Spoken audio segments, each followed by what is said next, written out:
Hello అండి, welcome to Sukanya vlogs. ఎలా ఉన్నారండి? బాగున్నారా? నేను మీ సుకన్య. ఈరోజు మన రెసిపీ వచ్చి జున్ను అనమాట. అది కూడా హెల్దీ జున్ను. చాలా సింపుల్గా, చాలా ఈజీగా నేను మీకు చేసి చూపిస్తాను. ఈ జున్ను అనేది హెల్త్కి చాలా మంచిదన్నమాట. చూడండి ఎలా ఉందో. చాలా సింపుల్గా, చాలా ఈజీగా చేసి చూపిస్తాను. ఇది రాగులతో అనమాట. పిల్లలకైనా పెద్దలకైనా కాల్షియం తక్కువైంది అనగానే బిళ్ళలు వాడుతూ ఉంటారు, లేదా పాలిస్తూ ఉంటారు. అన్నిటికంటే కూడా అధికంగా కాల్షియం ఉండేది మనకి ఈ రాగుల్లోనే అనమాట. చూసారా ఎంత బాగుందో? ఇలా చేసి ఇస్తూ ఉండండి పిల్లలకి. చాలా హెల్దీ అనమాట. పిల్లలు పెద్దలు ఎవరైనా, పండు ముసలు వాళ్ళు కూడా తినేసేయచ్చు. అంత బాగుంటుంది. ఫస్ట్ టైం మన ఛానల్ ఎవరైనా చూస్తున్నట్టయితే సబ్స్క్రైబ్ చేసుకొని దీని తయారీ విధానం చూసేయండి. మనం రాగుల్ని రాత్రంతా కూడా నానబెట్టుకున్నాం అనమాట. ఇప్పుడు వీటిని మిక్సీ వేసుకుందాం. మనం రాత్రులు నానబెట్టుకుంటే రాగులు అనేవి చాలా బాగుంటాయి అనమాట. లేదనుకో ఉదయాన్నే నానబెట్టుకొని నైట్కి ఈ స్వీట్ అనేది చేసుకోండి. ఇప్పుడు ఇవన్నీ బాగా 2-3 సార్లు కడిగినాక మిక్సీ జార్లో వేసుకోండి.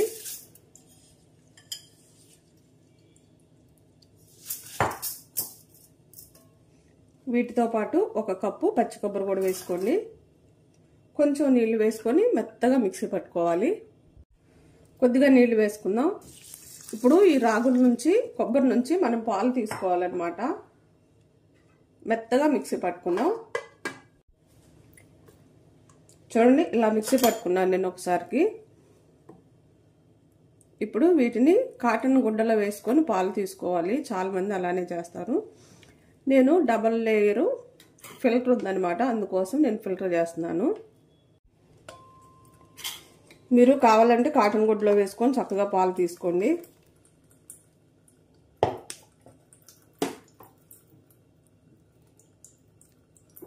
ఈ పాలన్నీ కూడా మనం తీసుకోవాలన్నమాట. మరలా ఈ పిచ్చి అంతా కూడా వేసుకొని మళ్ళీ మిక్సీ పట్టుకోవాలి. చూడండి ఒక్కసారికి మనం పాలు తీసుకున్నాం. ఇప్పుడు ఉన్న పిచ్చి అంతా కూడా మళ్ళీ కొంచెం వేసుకొని నీళ్లు మిక్సీ పట్టుకుందాం. చూడండి ఈ పిచ్చిలో మళ్ళీ కొంచెం నీళ్లు వేసుకొని మళ్ళీ పాలు తీసుకోవాలన్నమాట. బాగా మెత్తగా మిక్సీ పట్టుకుందాం. మనకి రాగి పాలు అనేవి కప్పు రాగులకి, కప్పు కొబ్బరికి లీటర్ దాకా వచ్చింది అనమాట. ఈ పాలుని గుడ్లో వేసుకొని తీసుకోవటం అందరికీ చేత కాదండి, అందుకోసమని నేను ఇలా చూపిస్తున్నాను. మీరు కావాలంటే గుడ్లో కూడా వడగొట్టుకోవచ్చు. చాలా బాగా వస్తాయి. ఇలా కూడా డబల్ లేయర్ ఉన్న ఫిల్టర్లో అయితే మనకి ఏ ఇబ్బంది ఉండదు, చక్కటి పాలు వస్తాయి అన్నమాట. ఇప్పుడు అంతగా మీకు ఇబ్బంది అనుకుంటే ఇంకోసారి కూడా మరలా మనం ఫిల్టర్ చేసుకోవచ్చు. మరలా రెండోసారి కూడా నేను ఫిల్టర్ వేసుకుంటున్నాను. చూడండి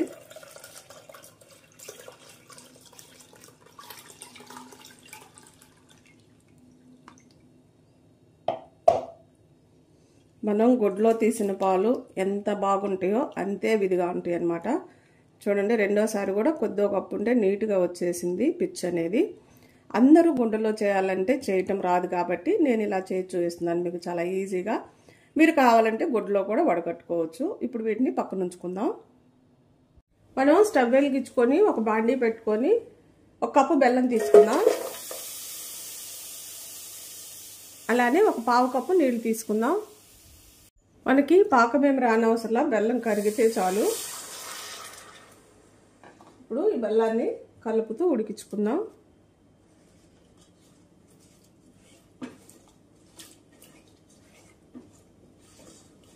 మీరు రాగులు తీసుకున్న కప్పుతో అయితే ఖచ్చితంగా 1.5 కప్పు బెల్లం తీసుకోండి, సరిపోతుంది.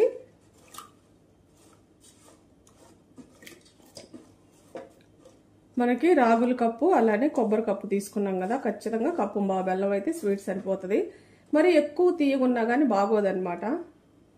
ఈ బెల్లాన్ని కరగనిద్దాం.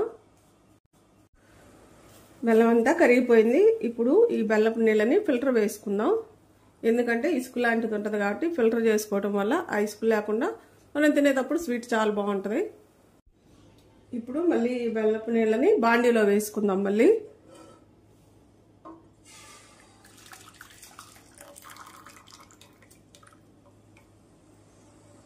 ఒక్క పొంగు రానిద్దాం. ఇప్పుడు ఈ పాలను వేసుకొని కలుపుకుందాం.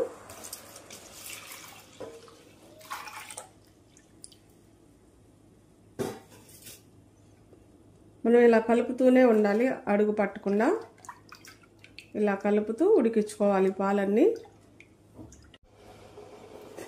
చూసారు కదా చిక్కబడుతుంది మనం తిప్పే కొద్దీ.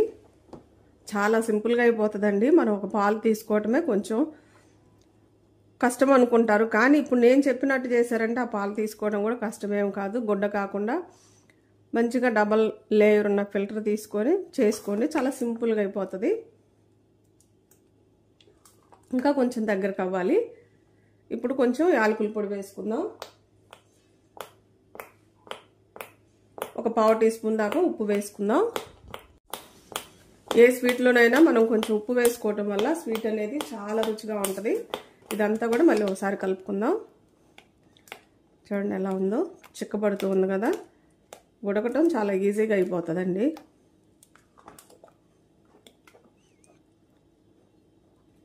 ఇంకా కొంచెం దగ్గరకు రావాలి.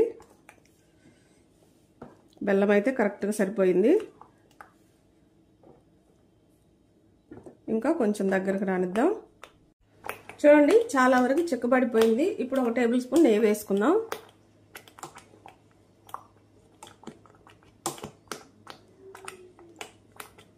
ఇదంతా ఒకసారి బాగా కలిపి ఒక బౌల్లోకి తీసుకుందాం.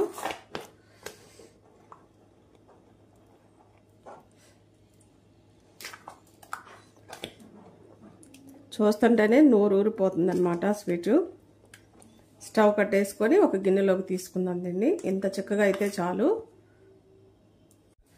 ఇప్పుడు నేను ఇలాంటి గిన్నె ఒకటి తీసుకున్నాను, కొంచెం నెయ్యి రాసుకున్నాను గిన్నెకి.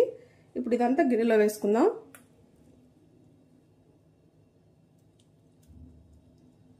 ఇదంతా కూడా తుడిచి గిన్నెలో వేసుకుందాం.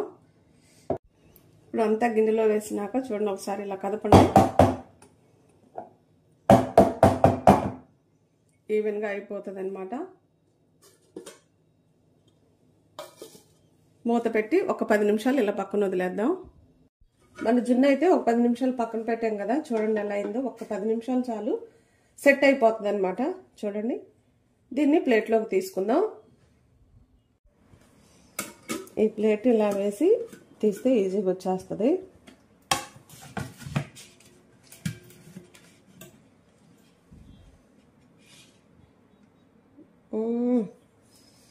చూసారా మన జున్ను ఎంత బాగుందో. చాలా బాగుంది కదా. పీసెస్గా కట్ చేసుకుందాం. మన జున్ను అనేది ప్లేట్లో కూడా తీసుకున్నాం, కట్ చేసుకున్నాం. చూడండి ఎలా ఉందో. నోట్లో వేసుకుంటే వెన్నలాగా కరిగిపోయిద్ది అనమాట. చిన్నపిల్లల కాడ నుంచి పండు ముసలి వాళ్ళ వరకు కూడా ఈ జున్ను అనేది తినేసేయచ్చు.